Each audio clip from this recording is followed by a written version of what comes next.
옆에 분하고 인사하겠습니다. 당신은 천국 대사입니다.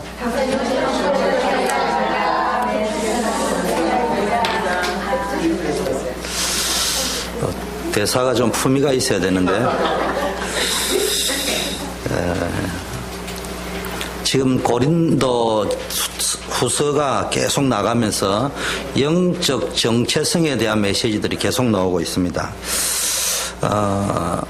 고린도후서를 저는 개인적으로 참 이게 그 향기가 날리는 그런 서신이다. 그래서 고린도 후서를 읽어보면은 많은 문제들이 있지만 그 속에서 정체성을 찾고 회복해가는 모습을 볼 때 너무 감사하고요. 오늘은 종려주일입니다. 그리고 내일부터 고난주간이 시작되는데요. 종려주일이라는 말은 여러분 알다시피 종려나무 가지를 들고 예수님이 예루살렘에 입성하니까 호산나 다윗의 자손이여 이라면서 예수님을 왕으로 모시던 그런 백성들이 어느 날 돌변해서 예수님을 십자가에 못 박는 사건이 생깁니다. 그래서 이제 오늘은 예수님이 왕으로 입성한 그런 날을 기념하는 그런 또 종려주일이지만 그 시작이 그렇게 왕으로 모시다고 했던 사람이 예수님을 십자가에 못 박는 그런 일들이 생겼습니다. 그런데 오늘 보니까 누구든지 그리스도 안에 있으면 새로운 피조물이라고 했는데요. 이 그리스도의 고난 때문에 우리가 새로운 피조물이 되는 축복을 누리게 된 줄 믿습니다. 오늘 본문에서 사도 바울은요, 모든 그리스도인이 궁극적으로 목표를 어디다 둬야 되느냐 하는 영적 정체성에 대해서 언급하고 있습니다. 결론적으로 말하면 모든 그리스도인은 천국의 대사, 그리스도의 사신, 그리스도의 대사라는 것입니다. 사도 바울은 본문을 통해서 자신이 하나님의 부르심을 받아 사도의 직분, 우리로 치면은 선교사, 목사, 권사, 장로 이런 직분을 맡게 되어진 것은 뭡니까? 그 근본적인 동기와 핵심이 무엇인가를 설명하고 있습니다.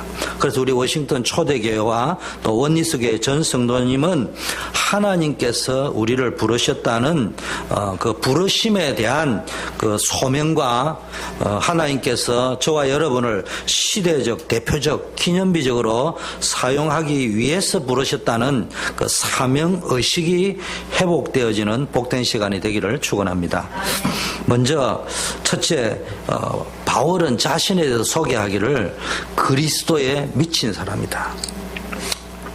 한마디로 말하면요, 하나님의 사랑에 뿅 간 사람이다.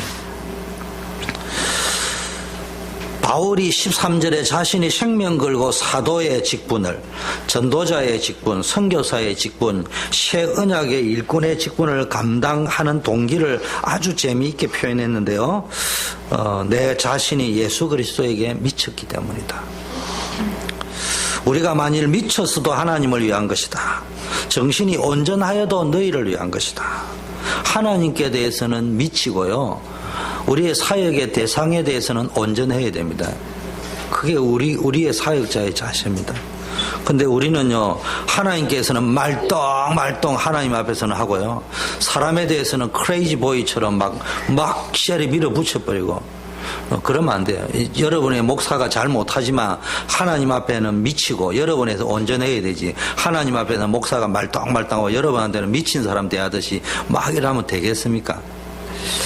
근데 오늘 보니까 미쳤다는 말은요, 정신이 돌았다는 말이 아니고요, 한 가지 일에 몰입하고 몰두해서 자기 인생을 올인해가지고 드리는 삶을 보고 미친 삶이다. 요즘 한마디로 몰입, 몰두, 또 이래 하다 보면 뭐가 나옵니까? 전문성이 발견되어집니다. 여러분, 하나님께서는 우리 각자에게 달란트를 주셨어요. 1달란트를 주건 2달란트를 주었건 5달란트를 주었건. 오늘 기도원을 오픈 예배 때 드렸는데 아무것도 남은 게 없어요. 그런데요, 자기에게 있는 것이라고는 그냥 항아리, 햇불, 나팔밖에 없어요. 남아있는 것들이.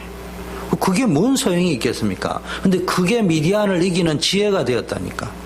여러분이 진짜 하나님 앞에 미쳐버리면요, 하나님이 나를 선택하셨구나, 거기에 대한 아는 거 말고 증거를 가져버립니다. 오늘 일부 예배 메시지가 뭐냐, 홍해 다 건넜다니, 광야 다 체험했다니까. 그런데 모세, 여호수아, 갈렙은 거기에서 증거를 가졌다니까. 하나님이 나를 사랑하시구나. 그리고 이게 가나안 가는 게 하나님의 계획이구나. 그걸 증거로 붙잡았는데 그냥 응답이 아니고 응답 속에 증거로 가졌단 말이에요. 그런 이 증거를 가지니까 방법도 증거가 나오는 게, 나는 가진 거는 나팔밖에 없구나, 지팡이밖에 없구나, 이렇게 하는 것이 아니고, 그렇다면은 이 지팡이가 골리앗을, 이스라엘 백성을 끌고 가면서 가나안 족속을 쳐부술 수 있는 힘이 될 것이다. 내가 지금 가지고 있는 이 돌멩이가 되겠나? 그렇다면은 하나님이 나를 부르시고, 이게 하나님이 우리를 지키는 증거가 맞다면은 돌멩이까지도 골리앗 능히 이길 수 있다. 이 항아리, 나팔, 횃불만 가지고도 미디안을 이길 수 있다. 거기서부터 지혜가 나오는 거예요. 그럼 지혜라는 것은요, 세상의 지혜를 가지고 볼 적에는 없네. 32,000명 가지고도 못 싸우는데 다 돌려보내서 22,000명 돌려보내고요. 10,000명 남았습니다. 10,000명 남았는데도요, 다시 돌려서 300명 남겼습니다. 그게 하나님의 지혜입니까? 그게 지혜입니까? 세상적으로 미련한 거지. 근데 300명도 뭐냐? 그 많은 놈들만 골랐습니다. 또 하필이면. 그게 하나님의 지혜입니다. 우리는요, 생각을 바꿔야 됩니다. 그래서 하나님께서는 여러분에게 다 지혜를, 달란트를 주놨기 때문에요, 여러분이 증거를 가지면요, 어떤 지혜가 생기느냐, 나에게는 하나님의 일을 능히 감당할 수 있는 게 있구나, 이게 발견되어지는데, 이게 없으면 만날 모자라요, 부족해요, 궁핍해요. 여러분, 진짜 복음 전가하는 사람은 예수에 미쳐버려야 돼요. 미쳐버리면요, 여러분에게요, 여러분의 인생을 통해서 복음 전가하는 도구로 사용하기 위해서 하나님이 여러분을 부르셨다는 게 있고요, 거기에서 하나님이 여러분에게 내가 가진 것이 무엇인가 발견되어진다니까. 이 축복이 있기를 바라겠습니다. 세상 불신자들은요, 지금 어디에 미쳤습니까? 돈에 미쳐 있습니다. 불신자들은요, 모든 게 돈 중심으로 삽니다. 돈. 심지어 돈 때문에 살인도 저지릅니다. 또 어디에 미쳤습니까? 권력에 미친 사람이 있습니다. 정치하는 사람들 보세요. 권력을 차지하기 위해서 생명 거는데 보통 추하고 지저분한 게 아닙니다. 그 뭐 하려고 사람을 그래 모함을 하고 깎아내리려고 환장을 내가 있습니까? 나 차라리 그래 할 거면 정치를 안 하겠습니다. 좀 멋있게 상대를 좀 세워주고. 또 어떤 사람은 명예에 미쳐 있습니다. 어떤 사람은요, 자기 이름 남기기 위해서 모든 것을 투자합니다. 여러분, 이런 것들은 시간이 지나면요, 없어질 것들입니다. 서론적인 겁니다. 여러분, 여기에 인생을 거는 걸 보고 서론 인생이라 합니다. 이왕 사는 거 본론 인생을 살아야 될 거 아닙니까? 그래서 서론 인생 말고 바울처럼 예수에 미쳐 본론 인생을 살아야 돼요. 그래서 바울이 4장 18절에 우리가 주목하는 것은 보이는 것이 아니다. 보이지 않는 것이니 보는 것은 잠깐 있지만 보이지 않는 것은 영원하다. 그래, 눈에 보이는 잠깐 있는 거, 그게 인생을 잡히지 말고요, 보이지 않는 영원한 것을 딱 바라보면서. 그러기 위해서는요, 여러분이요, 각종 신비주의에 빠져가지고 영적 객관성을 상실한 모습이 아니고 완전 복음 속으로. 예수에 미쳤다는 말은 정신이 없다 이런 말이 아니고 완전 복음 속으로 들어가 버렸다. 왜 나는 신앙생활을 이렇게 하면서 맨날 염려, 걱정, 생각이 복잡하냐? 한마디로 내 삶 속에는 말은 안 하지만은 교회 오면 힘은 나는데 내 인생이 지금까지 안 풀렸거든. 그렇게 살았거든. 그러다 보니까 거기에 매여 있을 수밖에 없어요. 그러다 보니까 메시지를 들어도 자꾸 분리된다 이 말이에요. 말씀 속으로 들어와 버려야 되는데. 그래서 여러분, 복음 뿌리, 기도 뿌리, 전도 뿌리를 내리고 완전 기도, 완전 전도, 완전 헌신 속으로 들어가서 하나님께 완전 영광 돌리는 삶을 살아야 됩니다. 여러분, 대강 살면요, 참된 기쁨이 없어요. 완전 복음이 아닌 대강 복음으로 살면요, 갈등이 왔다가 슬픔이 왔다가 뭐 헷갈립니다. 왜 나는 신앙생활하면서 고민이 많은지, 왜 염려가 많은지, 하는 일마다 안 되는지, 하나님이 내 기도는 안 들어주시는 것 같네, 이런 의심이 왜 생기느냐? 완전 복음만으로 안 들어가요. 복음의 뿌리를 내리버려요. 여러분이 이번 고난주간을 맞이해서 또 부활절을 맞이해서 올해 여러분 인생의 완전 터닝 포인트를 만들어야 돼요. 완전 복음 속으로 들어가면 여러분에게 있는 갈등이 없어집니다. 환경과 관계없이요 그리스도 누리게 됩니다. 그 안에서 모든 지혜와 지식의 보가 다 있다는데 그리스도 안에서 모든 해답과 응답을 찾게 되는 것입니다. 여러분 진짜 그리스도의 불이 내리면 모든 것이 하늘과 땅에 있는 것이 그리스도 안에서 통일되어진다니까. 하나 되어진다니까. 여러분이 삶과 말씀이 일치 안 되던 게 그리스도의 뿌리를 내려버리면, 우리는 자꾸요 교회 와가지고 지혜를 얻어가지고 말씀하고 세상하고 같게 안 만들어져요. 그리스도의 뿌리를 딱 내려버리면은 딱 맞아 떨어지게 돼 있다니까. 신앙생활은요 예수에 미치는 것을 보고 신앙생활을 합니다. 미쳐야 변화됩니다. 우리 예수 믿기 전에 뿌리 깊은 상처, 각인, 체질 있습니다. 이게 언제 바뀌느냐? 미칠 적에, 올인할 적에, 집중할 적에. 아는 수준 가지고는요 그리스도의 어마어마한 축복을 누릴 수 없어요. 더 이상 아는 수준 말고요 올인하세요. 14절에 보니까 바울은 계속해서요 그러면 자신이 예수 그리스도에 미칠 수밖에 없는 이유를 말하고 있습니다. 그리스도의 사랑이 우리를 강건하시기 때문에. 생각건대 한 사람이 모든 사람을 대신하여 죽었은즉 모든 사람이 죽은 것이다. 바울이 밝힌 이유는 예수 그리스도의 사랑이 나를 강건한다. 이 사랑이 무슨 사랑입니까? 그리스도의 십자가 사랑인 줄 믿습니다. 하나님의 형상으로 창조된 인간은요 창세기 3장 사건에서 여러분 나중에 사단에게 속아가지고요 하나님의 말씀을 어김으로 하나님과의 관계가 끊어져 버렸습니다. 이것을 원죄라고 합니다. 여러분 지금도 원죄는 우리를 계속 공격합니다. 여러분 하나님 다 믿죠? 하나님 안 믿는 사람 손들 다 믿잖아요. 근데요 여러분 하나님을 믿으니까 나는 믿는 줄 아는데요 하나님을 안 믿는 거는 뭐냐? 하나님의 말씀을 청종해야 된대. 그 말씀을 안 믿는 건 하나님 안 믿는 거예요. 그게. 그래서 어떤 종교, 어떤 철학, 어떤 노력과 희생으로도 뭡니까? 이 원죄의 문제, 하나님 떠난 문제, 하나님 만날 수가 없습니다. 하나님 만나지 못한 인간은 결국 죄와 저주 가운데서 사단의 종노릇하며 지옥 같은 인생을 살다가 영원한 지옥과 멸망길로 갈 수밖에 없습니다. 어떤 사람은요 기분 나쁘니까 당신 죽어서 지옥 가봤냐? 지옥이 진짜 있냐? 막 이렇게 이야기합니다. 근데 눈을 자세히 살펴보세요. 그 사람의 인생은 틀림없이 현재 지옥 같은 인생을 살고 있습니다. 여러분 늘 불안하고 초조하며 이렇게 살고 있습니다. 세상의 지옥을 경험하다가 지옥에 떨어지는 겁니다. 그래서 하나님의 자녀는 이 땅에 살면서부터 천국이 되어야 됩니다. 이 땅에서부터 하나님의 나라에 맛을 봐야 됩니다. 그러다가 영원한 하나님의 나라로 들어가게 됩니다. 이 땅에서 하나님의 나라 천국의 맛을 안 본 사람은요 맛을 모르니까요 영원한 천국의 맛을 모르는 거예요. 그러니까 대충 사는 거예요. 이 땅에서 미쳐가지고 예수에 미쳐가지고 천국의 맛을 봐버렸다 그러면 영원한 천국이 여기에 몇 갑절이나 되겠냐 이런 생각하면요 막 계속 줄을 해요. 영원한 생명을 들릴 수 있다. 원죄는요 인간 스스로 해결할 수 없습니다. 여러분 인간의 노력은요 여름에 홍수가 나가지고 막 쓰나미에 떨려가는데 사람이 거기서 스스로 구원해봤다고 자기 손을 넣고 막 머리카락을 쉐리 막 위로 당긴다고 되는 게 아니라 이 말이에요. 누군가가 도움을 줘야 빠져나올 수 있어요. 종교를 보세요.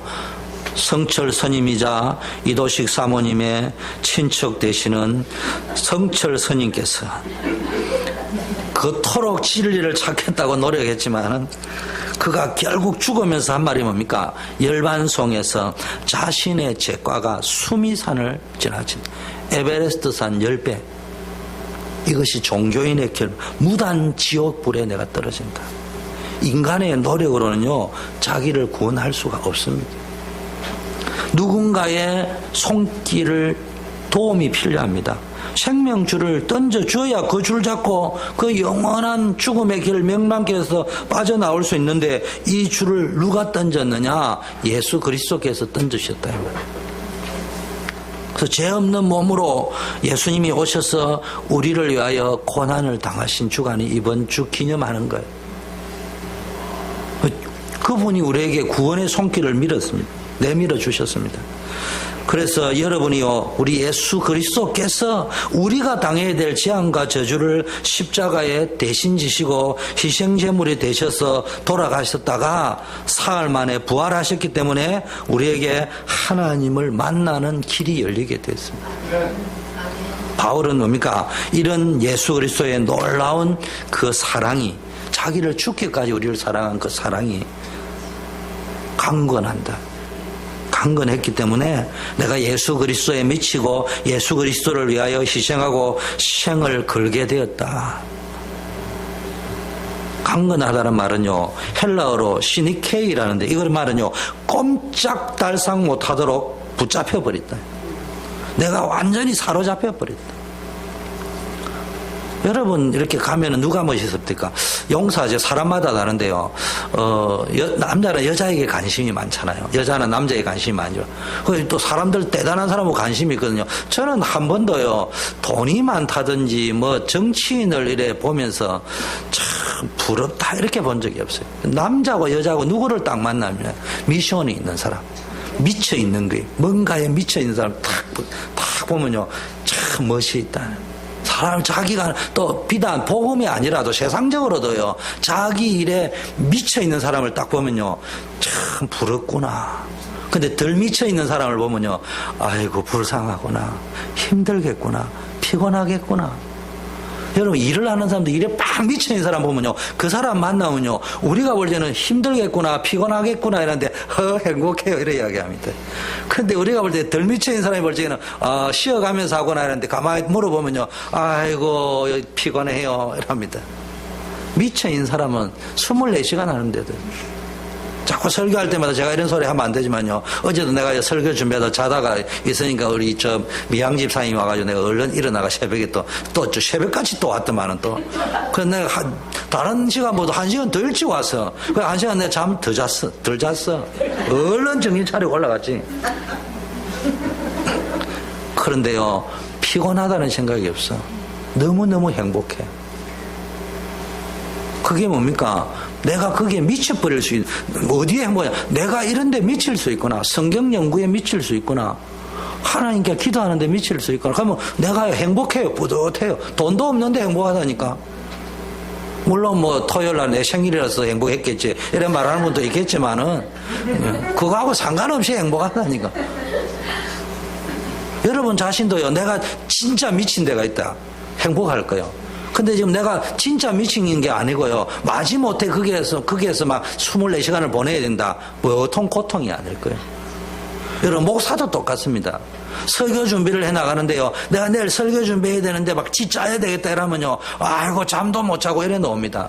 그런데요, 그거 하면서 재미가 나고 미칠 수 있다는, 해보세요. 그냥 잠을 안 자도 행복한 거예요.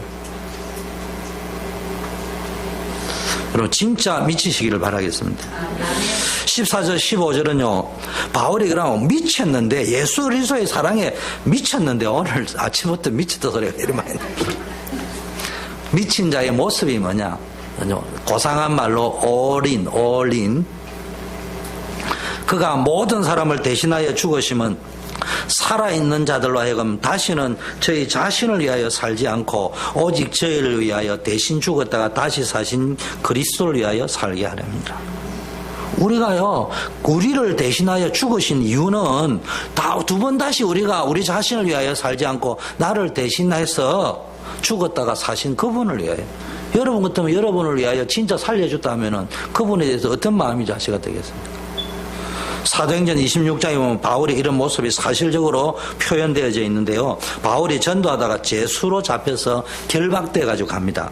그래서 총독 베스도라와 아그리빠라는 그 분봉왕 앞에서 신문을 받습니다. 당시 이스라엘은 로마의 속국이었잖아요.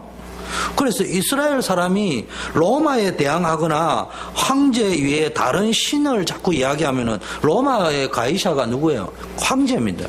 그 가이사 황제가 신입니다. 잡히게 돼요. 근데 바울이 그리스도를 전가하다가 신문을 받는 중에 아그리빠 왕 앞에 섭니다. 왕이요, 내가 쇠사슬에 이렇게 묶인 것 말고는 당신도 나와 같이 되기를 원합니다. 그 앞에 총독 베스도가 뭐라 하냐, 크게 소리를 지어서 말해요. 바울아, 너가 미쳤다.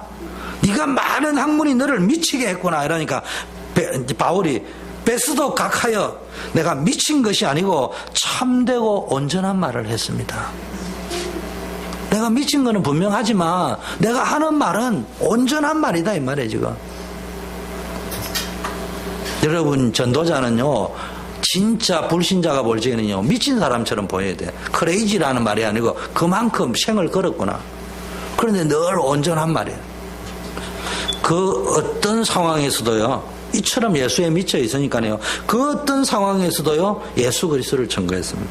바울은 어떤 환경 속에서도 예수로 충만해 있었기 때문에 예수가 자연스럽게, 그래서 우리 한국의 교회, 한국 교회사의 최권능 목사님이라고 계시잖아요.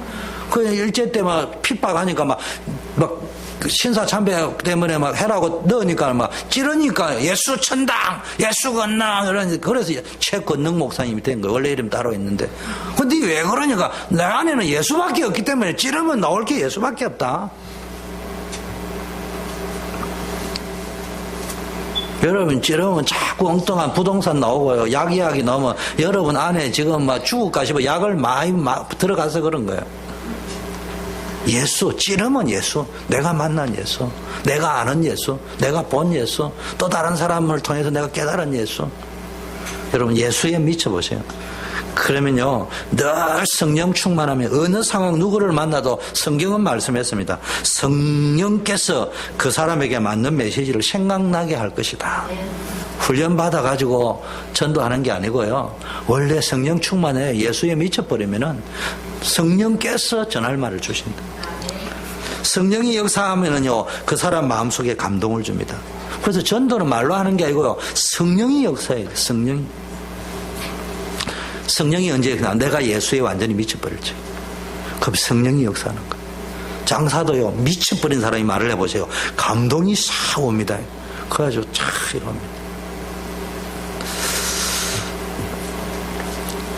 이럽니다. 여러분도 예수 그리스도의 사랑에 강건함을 당하시길, 붙잡힌 바, 예수 그리스도의 사랑에 붙잡힌 바, 일심전심지속으로 어디서 누구를 만나든지 환경에 상관없이 그리스도를 전가하는 전도제자, 전도자의 축복이 누려지기를 바랍니다. 아멘. 두 번째는 새로운 피조물입니다. 그러므로 우리가 이제부터는 아무 사람도, 어떤 사람도 육체대로 알지 않으라. 비록 우리가 그리스도도 육체대로 알았으나 이제부터는 이같이 알지 않으라. 그런즉 누구든지 그리스도 안에 있으면 새로운 피조물이라. 이전 것은 지나갔으니 보라 새 것이 되었다. 이 말이 뭡니까? 우리가 이제부터 어떤 사람을 육신을 따라 알지 아니한다. 육신을 따라 볼 때는 요셉이 여드름이 좀 아직도 남아있구만, 찬양도 잘하구만,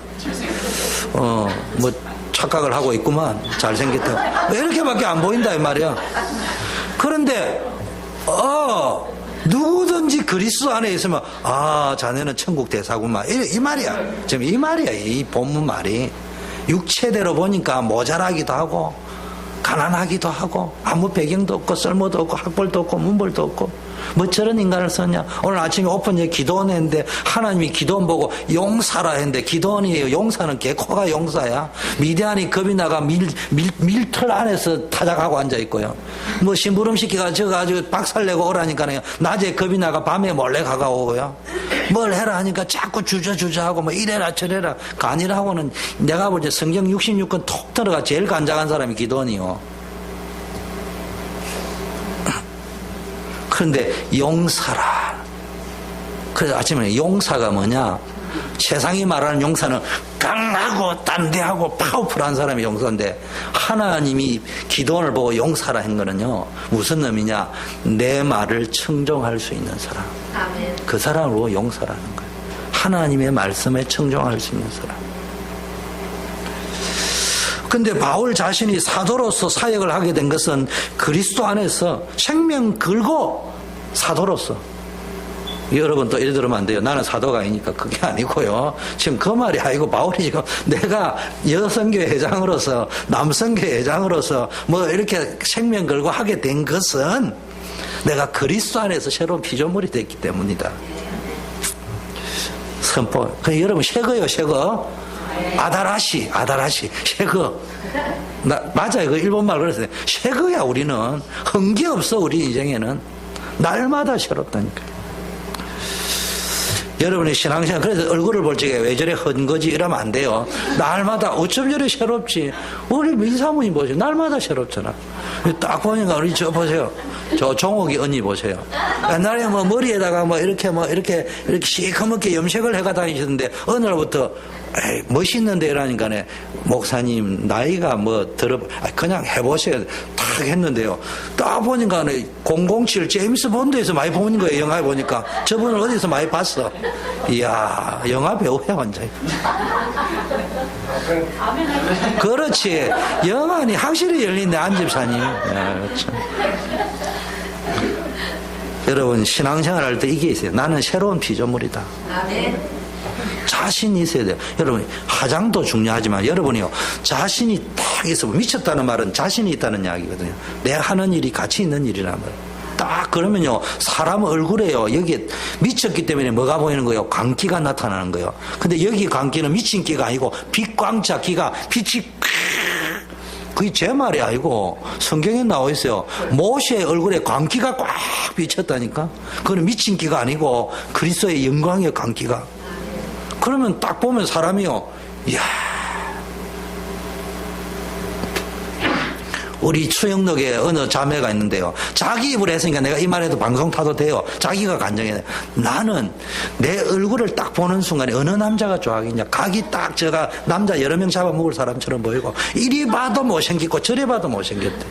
근데 예수에 딱 미치니까요. 막 햇빛이 아니고 막 성령의 조명이 쫙 비치니까 막 자매 얼굴이요. 강체가 나버리는 거예요. 그래서 나는 화장이 필요 없는 여자. 근데 그 자매가 얼마나 잘생긴지 몰라요. 그 선교사로 갔어요. 그래 내가 그 간증을 듣고 가만히 쳐다보니까 이해돼. 처음에는 어찌 잘생겼는데 저를 거짓말을 하냐. 자세히 떠다보니까 그럴 수도 있겠다. 다크사이드가 끼기 시작하면은 딱 어쩜 저래 못생긴 여자 있는 정도가 아니고 그냥 페이스북에 나왔죠. 중국의 남자가 결혼하다가 가서 여자 보고 미안하다고 자살해버렸다고. 왜냐하면 엄마 아버지가 결혼해라고 만났는데 신부를 처음 만나는 순간 쇼크 받아가 신부한테 가서 미안하다고 지를 강물에 뛰어들어 버렸다. 그런 여자요. 그런데 미쳐버리니까 선교사가 될 정도로 미쳐버리니까 매력적이에요. 남자들이 다 보고 매력을 느낄 정도예요. 제가 지금 웃기려고 하는 이야기가 아니에요. 정말로요 화장품보다 더 좋은 게요 미치는 화장. 어딘가 세상에요 예수가 아니라도 미친 사람을 보세요. 진짜 온전하게 미친 사람을 보세요. 얼마나 멋있는지 몰라요. 당당해 보이고. 나는 이쁜 여자의 S라인 착 보고 오메 섹시한 거 이렇게 보인 적이 없어요. 보면서 아이고 디기도 S라인은 꾸밀라 한다. 근데 여자를 탁 볼 적에 당당한 여자 있잖아요. 자신감 있고 미쳐있는 여자를 볼 적에 오메 섹시한 거 이래 보이더만. 솔직한 제 고백이 그래요. 나는 이쁜 여자를 보고 침 흘려 본 적이 없어. 근데 자기 일에 미쳐있는 사람을 볼 적에는 그렇구나. 여러분 진짜 신앙생활 하면서요 갈등이 없으려고 하면요 영적인 눈이 열려야 됩니다. 영안이 열려요. 세상 사람이 보지 못하는 것을 볼 수 있고요. 세상 사람이 듣지 못하는 영적인 소리를 들을 수 있고요. 그래야 믿음의 눈이 열립니다. 사건 보는 눈이 열립니다. 세상 보는 눈이 열립니다. 그래야지 하나님의 축복을 누릴 수 있습니다. 새로운 피조물의 축복이라는 게 이런 거 이야기한다. 예수 그리스도 안에 있다는 말이 뭡니까? 그리스도께서 나를 위하여 돌아가신 그 십자가의 사건과 부활 사건 보좌의 역사를 믿는다는 이야기입니다. 그래서 여러분 이 고백 십자가의 구원의 고백 부활의 고백 하늘 보좌 앞에 성령으로 지금 역사하고 있다는 그 고백을 할 적에 여러분에게 어떤 일이 나와요? 재창조의 역사. 여러분, 창세기 3장 사건으로 하나님의 형상을 상실했던 우리가 뭡니까? 그리스도 안에서 회복되는 사건이 그리스도의 십자가 부활 사건입니다. 세상의 그 어떤 것과도 바꿀 수 없는 이 놀라운 축복을 그리스도 때문에 받았기 때문에 내가 그 그리스도를 위하여 생을 걸 수 있다. 여러분, 예수 생명 가진 사람은 달로 새로워집니다. 늘 변하는 줄 믿습니다. 천국표 화장표를 쓰세요. 남녀 공용입니다. 참고로 바울이 늘 변화되었습니다. 여러분도 변화될 수 있습니다. 날마다 변화. 여러분 속에 잠재된 능력을 하나님이요 계속 개발시켜 줍니다.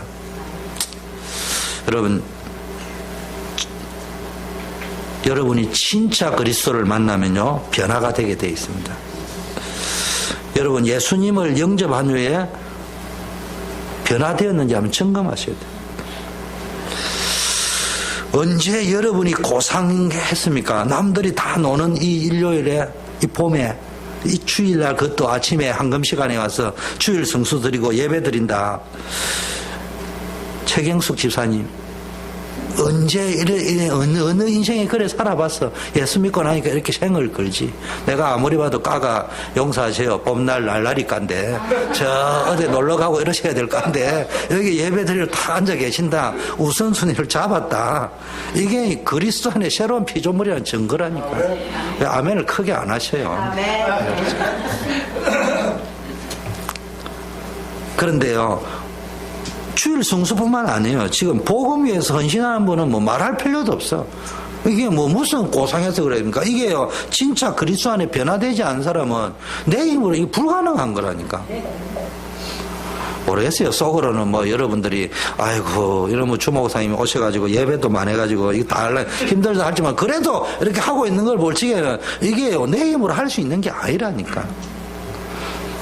사도행전 9장 3절 5절 보니까요 어떻게 되냐, 세 사람만 이야기하면 바울 보세요. 핍박하고요, 이런 사람이요 예수를 핍박하는 사람이요 다메섹에서 예수님 딱 만나거나, 그것도 핍박한 게 이게 뭡니까? 정서 받아가지고 체포장 받아가지고 가지고 잡으러 가다가요 다메섹에서 예수님 만났는데 이 사람이요 생명 걸고 그리스도를 전하는 전도자로 봐요. 어느 정도 바뀌었느냐? 아무도 안 믿는다니까. 지금 우리 잡으려고 요즘 그 시대 뭐라고요? 바울이 뭐라고요? 그 시대의 신천지였다 이 말이요. 아, 저기 신천지구나. 그래, 저기 우리를 잡으러 왔구나. 그래, 호시탐탐 봤다 이거야. 그런데요, 그렇게 안 믿었는데 신천지가 아니고 이 사람이 그리스도를 만났다 이래 말해준 사람이 누구라고요? 바나바라 이 말이에요. 그래, 그 정도로 아무도 안 믿을 정도로 변화됐다니까. 여러분이 어느 정도 변하냐? 아무도 안 믿을 정도로 여러분 변화돼. 뭐, 안 그래. 내가 아는 미래 안 그래. 그런데 변화되었단 말이에요. 하나님이요, 여러분 아무도 안 믿을 정도로 하나님 여러분 변화시켜요. 성경에 보니까 변화된 사람 많습니다.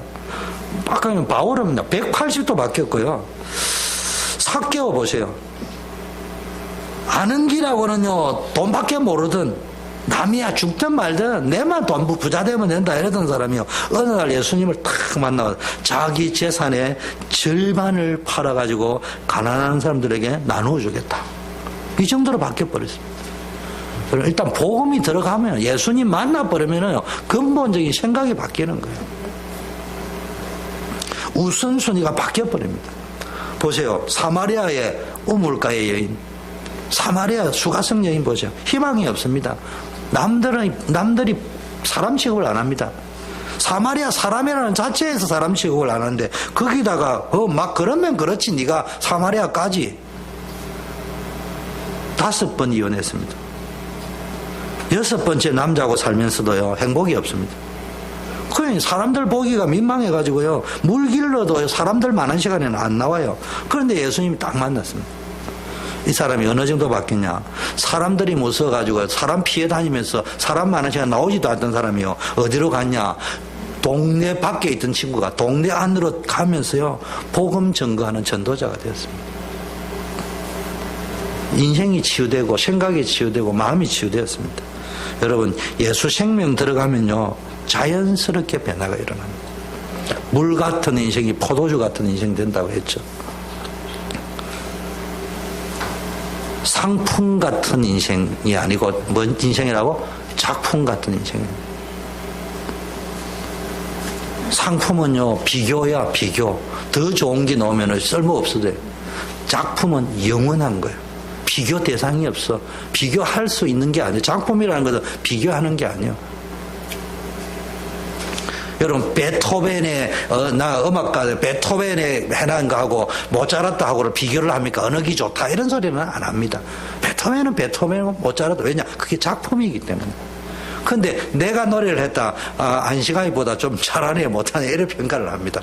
작품이 아니기 때문에. 그 이야기입니다.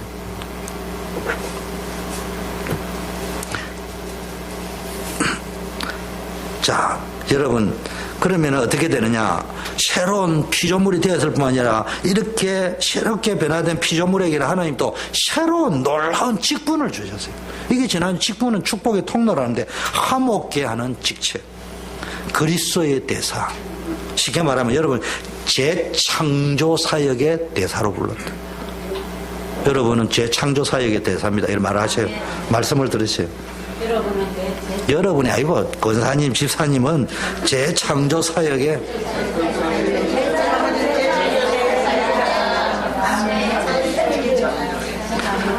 오늘 18, 19절에 보니까 모든 것이 하나님께로 났나니 저가 그리스도로 말미암아 우리를 자기와 화목케 하시고 또 우리에게 화목케 하는 직책을 주시고 우리를 화목케가 구원회가 하나님과 합병하게도 만들어 주셨고 두 번째는 그것만 준 게 아니고 또 직책을 구원도 했는데 사명도 주시죠. 축복을. 아이고 구원만 하고 사명은 필요 없습니다. 구원만 하고 사원은 필요 없다 이 말이 아니고 직책을 주시고 하나님께서 그리스도 안에서 자기와 화목케 하시며 저희 죄를 저희에게 돌리지 아니하시고 화목케 하는 말씀을 우리에게 부탁했다. 그 대사가 뭐요? 말씀을 잘 전해야 돼요. 특사야 특사. 대통령의 말을 잘 전달을 해줘야 돼요. 화목케 하는 직책의 역할은요, 새로운 피조물이 된 하나님의 자녀에게 주신 것입니다. 우리는요, 하나님과 인간 사이에 담이 막혀 있었는데 그걸 예수님이 완전히 허물어뜨렸습니다. 그래서 하나님을 아버지라 부르고 예배드릴 수 있는 축복을 받았습니다. 그런데 어떤 사람은 하나님이 어디 있느냐? 나 자신을 믿으라 이런 사람이 있습니다. 또 어떤 사람은요, 그 소리는 안 하지만 자기 나름대로 우상을 만들어 갑니다. 그런데 이런 사람은 멸망할 수밖에 없잖아요. 그래서 이런 하나님을 알지 못하는 사람에게 하나님을 만나게 해주는 역할, 그 사명이 저와 여러분에게 있다 이 말이에요. 그래서 여러분 보고요, 재창조 사역의 대사라 이 말이에요. 또 대사라는 건 서로 평화를 도모하는 거예요. 평화를. 그러니까 이 사람들이 영원히 평화를 누릴 수 있는 길이 하나님 만나는 거예요.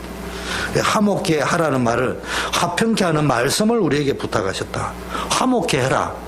또 화평케 하는 말씀을 우리에게 부탁해라. 이 말은 뭡니까? 복음 증거해라. 누구를 만나든지 복음 증거해라. 그래서 제가 기도하고 있습니다. 렘넌트 부서는요, 갑자기 부담은 느끼지 말고 기도할 방향을 지금 제시하는 거지. 내일 당장 해라는 건 아니에요. 방향을 딱 잡고 또 감동이 오면 뭐 내일 당장 해, 오늘 밤 당장 할 수도 있지. 근데 뭡니까? 우리 교회에 이제는 렘넌트를 통해 하나님 역사하는 거, 여호수아 갈렙을 통해 어떻게 역사하는 걸 쫙 볼 수 있어야 돼요. 그래서 팀도 짜고요. 그래가지고 전도도 하고 부흥을 위해서 기획도 해보고 미주복음화 전략도 짜보고 그러면 어른들이요 따라간다니까. 원래가 그래. 어른들이 따라가. 어른들이 기분 나쁠 게 원래 한국에 가면 군인은 20살 남자들이 가는 거예요. 그러니까 여러분은 군인이래. 군인이 한국에서 조직이 제일 좋은 조직이 어디냐? 군인입니다. 한국의 예산이 제일 많이 들어간 데 뭐냐? 국방 예산입니다. 그게 다 들어가야 돼. 자, 여러분, 직장에서, 가정에서, 학교에서, 여러분이 있는 사업 현장에서 만나는 사람에게요, 이 만남의 축복을, 하나님과의 만남의 축복을 누리도록 해주고요, 자기 인생이 바뀌도록 만들어주는 겁니다. 그걸 보고 뭐라고요? 팀사역. 바울은 20절에 이렇게 표현했습니다. 화목케 하는 직책을 보다 구체적으로 했는데, 아까 뭐야? 그리스도의 사신 대사. 대사가 뭡니까?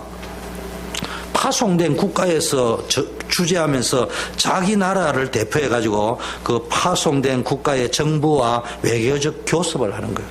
다른 말로 파송된 국가에서 발생하는 또 여러 가지 상황 중에서 자기 나라의 이익에 영향을 주는 것들을 또 관찰도 하고요.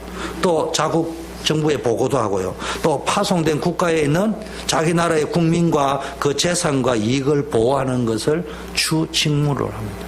여러분이 뭐 해야 됩니까? 하나님의 나라의 백성을 지켜야 됩니다. 그러니까 여러분이 대사는 어떻게 해야 됩니까? 자기 성도들을 제가 대사라 이라면 여러분들을 자국 국민이잖아. 하나님 나라에. 그걸 또 교회가 하나님의 재산이잖아. 그리고 하나님께 기도해가 보고해야 돼요. 이 땅에 허감이 이렇습니다. 보고하고.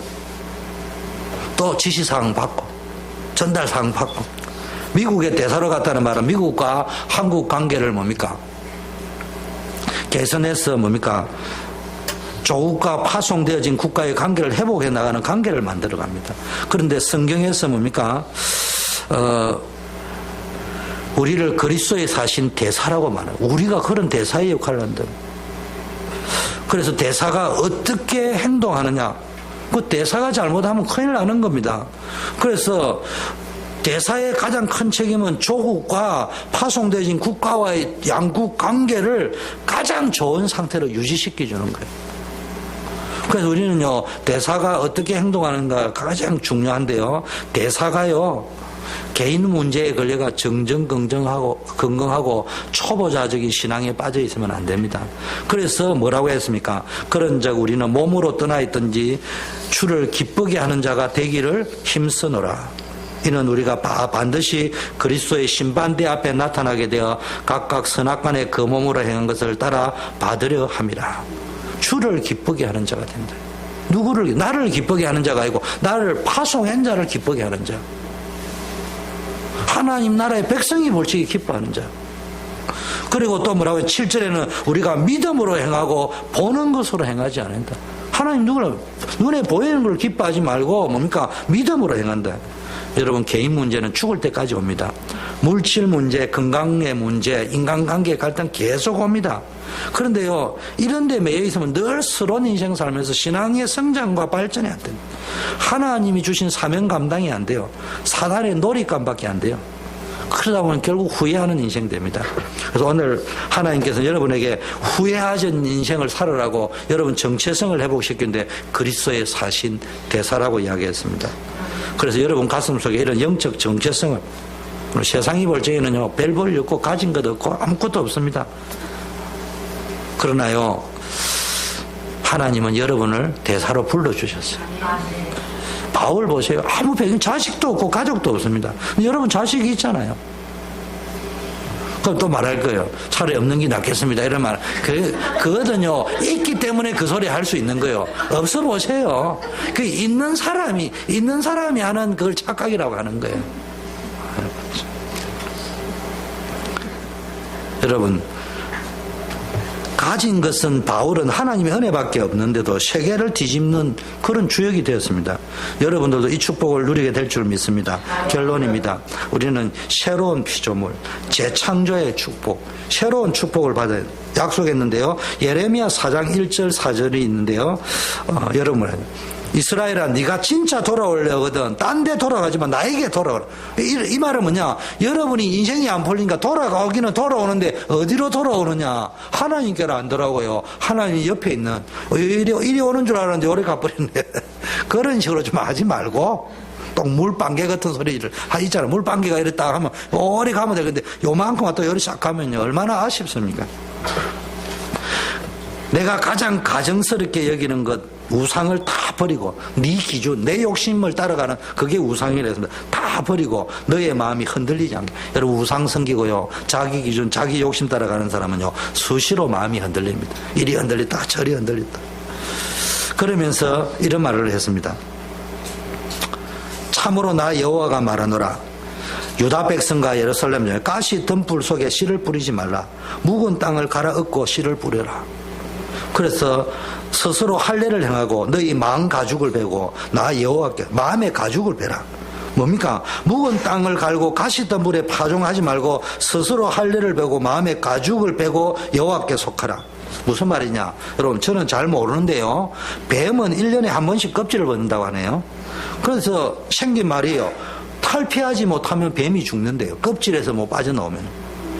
왜 그러냐 하니까, 자신이 껍질을 벗기지 못하면은 껍질에 갇혀서 죽는다는 거예요. 아니, 뱀이 어째서 껍질을 못 벗냐? 연구를 해보니까 병이 들면은 껍질을 벗을 수 없다네요. 예를 들면 지약 먹은 쥐를 잡아먹었다. 그럼 그게 이제 자기를 공격하면요, 뱀이 병이 들었기 때문에 껍질을 못 벗는다네요. 두 번째는 뱀이 이런 데 와가지고 목 같은 데다가 이게 저 껍질에 상처가 가잖아요. 그러면은 살아는 있는데 허물을 벗을 때는 껍질을 못 벗는다네요. 그럼 갇혀가지고 뱀은 죽는다는 거예요. 여러분, 무슨 이야기입니까? 우리가요, 상처에 갇혀 있고요. 우리가 마음에 병이 와가 있으면요, 맨날 복음을 듣는데 허물을 벗어야 되고 껍질을 벗어야 될 때 못 벗으니까 마음의 껍질, 마음의 병, 과거의 상처, 낡은 생각, 습관, 오래 뿌리 내리된 이런 것들, 고정관념, 이런 걸 허물을 못 벗으니까요, 새로운 축복을 못 누리는 겁니다. 여러분, 허물을 벗으려면 수고와 고통이 따르지만요, 진짜 가치 있는 축복인 거예요. 그래서 가야 됩니다. 태어나려면 출산에 고통이 있는 것과 똑같이요, 뿌리 각인 체질을 바꾼다는 게요, 우리 입장에서 볼 때는 보통 어려운 게 아닙니다. 그래서 생명 걸고 결단해야 되는 거예요. 그래서 미쳐야 된다는 거예요. 그래서 올인해야 된다는 거예요. 습관, 고정관념이 얼마나 무서우냐. 도박하는 사람은요, 결심하고 손가락을 짝두에 자르고 나서요, 붕대를 감고도요, 붕대 풀기 전에 또 도박한다잖아요. 여러분, 새로운 피조물로서의 축복을 누리기 위해서 인생 새 출발을 하려면요, 고통을 감내하지 못하면 안 됩니다. 인생 걸 수 있는 결단을 해야 됩니다. 그래서 너희 묵은 땅을 갈아라. 묵은 땅, 은혜 받지 못하게 맨날 반복적으로 거기만 가면 떨끄덕 걸려들고 신앙생활이 제대로 안 되는, 가시 덤불에 파종하지 마라. 마음의 가죽을 베라, 이런 말입니다. 묵은 땅, 가시덤불이 뭡니까? 잘못된 습관, 마음의 상처, 병, 이런 것 다 버려야 될 거, 끊어버려야 될 거 완전히 정리하는 여러분 되기를 축원합니다. 이야기를 하고 마치겠습니다. 한 고아원에요, 제가 감동을 지난주에 받았기 때문에 이걸 좀 알려드리겠습니다. 어느 고아원에, 옛날에 고아원이 많았잖아요. 고아원에, 미국에 있었던 고아원입니다. 필라델피아에서. 1등, 2등을 고아원에서 하던 친구가 있었는데요. 고아원은 16살이 되면 고아원을 떠나야 된다고 하네요. 그래가지고 이제 떠나게 됩니다. 그래서 두 사람이 약속을 했답니다. 30살 되면은 우리가 열심히 살다가 성공해가지고 30살 되면 우리 같이 만나가지고 둘이 힘을 합쳐가지고 세상을 위해서 멋있게 하자. 우리가 이 고아원에서 컸지 않냐. 그러고 헤어졌는데 10년 뒤에 한 친구는 작지만 5개의 살을 가진 회장이 되었고요. 다른 친구는요, 이 자기에게 오는 이런 거를 극복을 못해가 알코올 중독에 빠져가지고 노숙자가 되었다. 그 이제 초겨울이 되니까 잠을 못 자고 샤워잠을 자다가 일어나 보니까요, 뭐 가서 얻어먹으려도 9시나 10시가 되어 있는데 너무 일찍 갈 데가 없잖아요. 그 공원을 막 돌아다니다 보니까 어제 누군가가 홈리스가 먹었던 그 음식에서 뜯어먹다 보니까 신문이 딱 펼쳐진데 보니까네, 신문을 딱 보니까 20대의 혈혈단신으로 성공한 친구 이야기, 그게 20대의 혈혈산선입니다. 미국 경제의 다크호스 이래가 딱 이름이 떴는데 자기 친구야. 충격을 받아가지고요, 내 친구하고 헤어질 때 그 모습을 하는데, 이 친구는 성공했는데 나는 이런 인생 낙오자가 되고 쓰레기 같은 인생을 살고 있구나. 충격을 받고요, 자기가 손가락으로 입을 물어 혈서 쓰는 마음으로 각오를 다짐했습니다. 그래도 현실은 안 바뀌어 홈리스에 집도 없고 먹을 것도 없고. 그래서 용기를 냈습니다. 부끄러움을 무릅쓰고 친구를 찾아갔어요. 친구 회사 가니까 내가 수희가 다 쫓아냅니다. 그 왜 오느냐 하니까 내가 내 친구다 이러니까 미친놈 다 있다 쫓아내버립니다. 그러니까 이래서 안 되겠다 싶어서요, 그래서 친구가 출근은 할 거 아닌가 해가지고 3일을 가도 안 되니까 4일째 되느냐에 몰래 가서 보니까요, 좋은 차를 타고 탁 오는데 친구인 것 같아. 아무래도 그래 딱 보니까네, 갑자기 쫙 나타나니까네, 수위가 막 씁니다. 그러니까 그 안에 있던 사장이 앉아 왜 그러냐 하니까, 아니 이상한 미친놈이 나흘 전부터 와가지고 회장님 친구분이라는데, 내가 친구가 어디, 내가 고아원에서 왔는데. 그러고 이렇게 가만히 있는 게 이 친구가 가지고, 야 나무개야 내가 모르겠냐 그러니까 가만히 쳐다보니까 이게 이 고아원 때 그 친구야. 그래가지고 얼른, 이야 너 오랜만이다 어째 됐냐. 그러니까요, 이 친구가 앉아 자기 홈리스 되고 뭐 문제가 많은 게 이야기합니다. 그러면서 뭡니까, 나는 잠잘 곳도 없고 옷도 없고 그러나 새롭게 각오를 하고 출발을 하는데 너무너무 힘들다. 미안하지만 조금만 좀 도와주면 안 되겠냐라니까 그 회장이요. 한참을 생각하더만요. 친구에게 3가지 조건을 제시했다고 해요. 3가지 조건을 5년 동안만 실천하면은 내가 회사가 5개 있으니까 그 중에 1개를 주겠다. 그래서 3가지. 첫째, 술을 끊어라. 그러니까 술은 내가 끊을 수 있다. 어차피 네 신문을 보고 내가 충격받아 끊기로 했으니까. 2번째, 주일 성수를 꼭 해라. 그건 내가 할 수 있다. 왜냐, 고아원 다닐 교회 그러니까 그거는 그때는 다닐 수 있는데 어른이 돼가지고는 그게 마음대로 쉬운 게 아니다. 결단을 안 하면 회장이 이래 이야기하면서 어쨌든 주일 성수를 꼭 해라. 3번째, 병들지 않으면 무조건 일해라. 대신 네가 병들면 내한테 연락하면 항상 병원에다가 갈 수 있도록 조치를 취해주겠는데 아프지 않으면 무조건 일해라. 그게 5가지. 그럼 이 친구가 내가 그래 하겠다 이런 거예요. 그런데 네가 어떻게 하냐, 내가 보고를 할까 이러니까 보고할 필요도 없어. 내가 다 알아서 하니까 그거는 니는 그만 이것만 하면 된다. 5년을. 그래 이 친구가요 술을 탁 작전 끊기로 하고 이제 방 한 개 없고 옷도 탁 해가 길을 가는데요 탁 보니까 사랑 구합니다 이래 딱 됐습니다. 그러니까 페인트 칠하는 데 있어요. 그래 이제 거기 가서 내가 이제 페인트를, 왜냐 어차피 5년 후에는 사장이 될 거니까 이제 가서 주급을 보니까요 주급이 말도 아니야. 그러니까 어차피 5년 후에 나는 회장 될 거니까 주급이 많고 적고가 어디 필요 있냐, 일단 하겠습니다라고요. 탁 갔어요. 그 다음날 새벽에 6시 갔어요.